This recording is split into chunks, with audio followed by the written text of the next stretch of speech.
কত বালা বালা সম্বন্ধ হয়েছে চল দেখা আমার মতের বিরুদ্ধে গিয়া এই পোলার তুই বিয়ে কইস হ্যাঁ নাকি সবচেয়ে বেশি যোগ্য পুরুষ। এখন কেমন যোগ্য পুরুষ প্রমাণ পাইছ? আব্বা আমার ভুল হয়ে গেছে। ভাবছিলাম ভালো স্টুডেন্ট, ভালো চাকরি করবে, তোমার মেয়েকে সুখে রাখবে, শান্তিতে রাখবে, কিন্তু এখন তো দেখি তার চাকরি নাই। আমি সংসার করতে পারবো না। তুমি আমাকে তোমার সাথে বাসায় নিয়ে চলো তো, কয়েকদিনের মধ্যে আমি তাকে ডিভোর্স লেটার পাঠাই। অনেক কিছু তো শুনলা, আর কিছু শুনতে চাও? চল আমরা গ্রামের বাড়িতে চলে যাই। আমরা এমন কোন সন্তান জন্ম দিই নাই যে বাবা মার দায়িত্ব নিব সারা জীবন। ঘুষ খাওয়ার অপরাধ তোমার পোলা চাকরি গেছে, লোক জানাজানি হয়ে গেলে মুখ দেখাইতে পারবো আমরা? এই তুই কেমন পুরুষ রে? তোর জন্ম থেকে আমরা পাপ করছি? না, তোমরা কেউ কোনো পাপ করো নাই। পুরুষ হয়ে জন্ম নেওয়াটাই আমার আজন্মের পাপ ছিল। তবে এই দেশে আমার মতো পাপীর সংখ্যা হাজারে হাজারে, লাখে লাখে। এরা সবাই মানব সন্তান হয়ে জন্মাইছে ঠিকই, কেউ পুরুষ হয়ে উঠতে পারে নাই। আর পুরুষ হয়ে না উঠার যন্ত্রণা যে কত কঠিন, কত ভয়াবহ, প্রতিনিয়ত হারে হারে টের পাই। কারণ পুরুষের সাফল্যের ভাগ সবাই নিল, ব্যর্থতার ভাগ তো কেউ নিতে চায় না। কারণ সবাই মনে করে পুরুষ জন্মগ্রহণ করছে পরিবারের অন্যান্য সদস্যদের চাহিদা মেটানোর জন্য। অনেকে ভুলেই যায় পুরুষ নামক মানুষটার মধ্যেও একটা মন আছে, একটা হৃদয় আছে, হৃৎপিণ্ড নামক একটা বস্তু আছে। প্রিয়জনের কথার আঘাতে সেই হৃৎপিণ্ডটা না কাইপা ওঠে। ভুলা যাইবই না কেন কও? কারণ পুরুষ তো কখনো কারো প্রিয়জন হয়ে উঠতে পারে না। সব সময় পুরুষ প্রয়োজনই কাজে লাগে।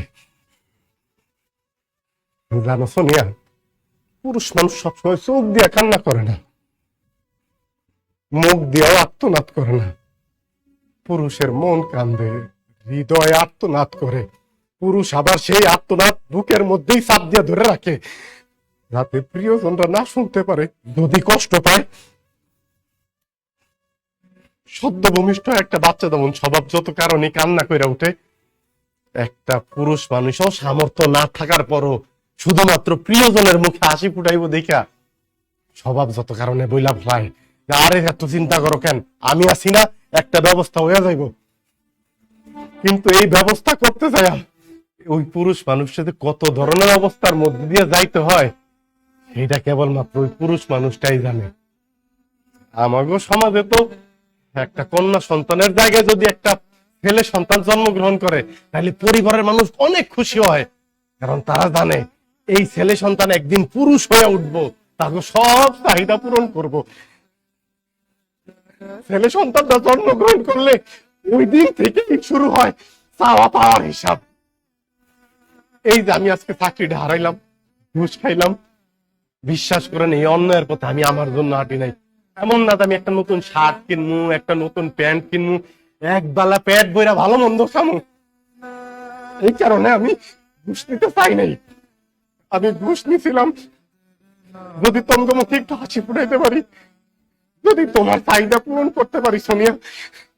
অন্তত দিন শেষে অমানবিক পরিশ্রম করার পর বাড়িতে আইসা তোমাকে হাসি মুখটা তো দেখতে পারবো, আমার লাগে আর খারাপ ব্যবহার করবা না। আমি না পারি নাই, আমি ব্যর্থ হয়েছি। অনেক পুরুষ এরকম পারে না, না পাইরা তারা মৃত্যুর আলিঙ্গন করে, পরম শান্তিতে ঘুমায়, কেউ কেউ উন্মাদ হয়ে যায়। যাই হোক, একটা ব্যর্থ পুরুষের কথা আর কত শুনবা। আব্বা তোমাকে পাই ধরি, আব্বা সোনিয়া, তোমার কাছে আমার শেষ রিকোয়েস্ট, তোমরা এই বাড়ি ছেড়ে যাও না। তোমরা কেন যাইবা?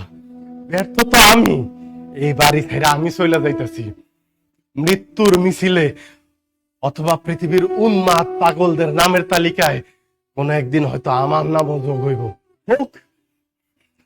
তোমরা তো ভালো থাকবা, তোমরা ভালো থাকলো আমি পাগল উন্মাদ হয়ে ভালো থাকবো। আমারও তোমরা মাফ করে দিও।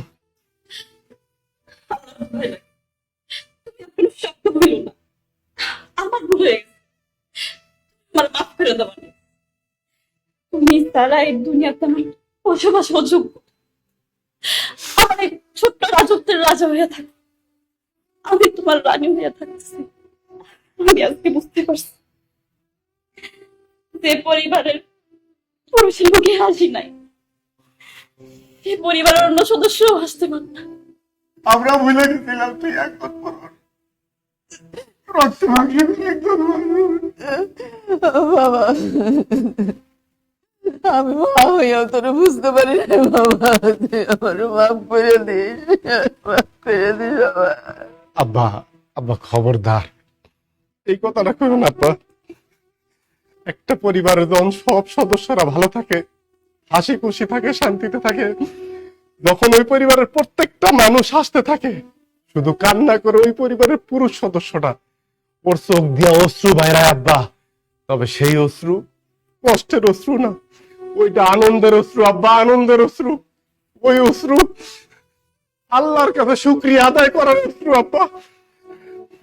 তোমরা যদি হাসি থাকো, খুশি থাকো, আমার তো সুখী পৃথিবীতে কেউ থাকবো না আব্বা, কেউ থাকবো না। আব্বা, আব্বা কান্দেন না আব্বা।